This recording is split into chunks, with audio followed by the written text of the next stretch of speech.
Did you know that 3 contractors told this restaurant owner they needed to spend $15,000 on a new system right in the middle of their busiest season?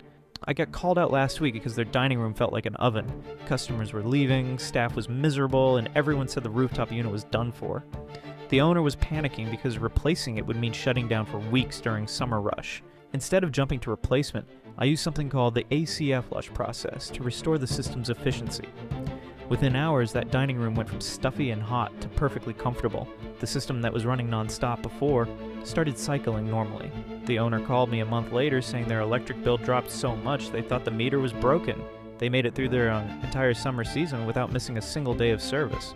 The owner told me he kept walking around just feeling the cold air because he couldn't believe the same system was working that well. A lot of commercial units still have life left if you restore their efficiency properly.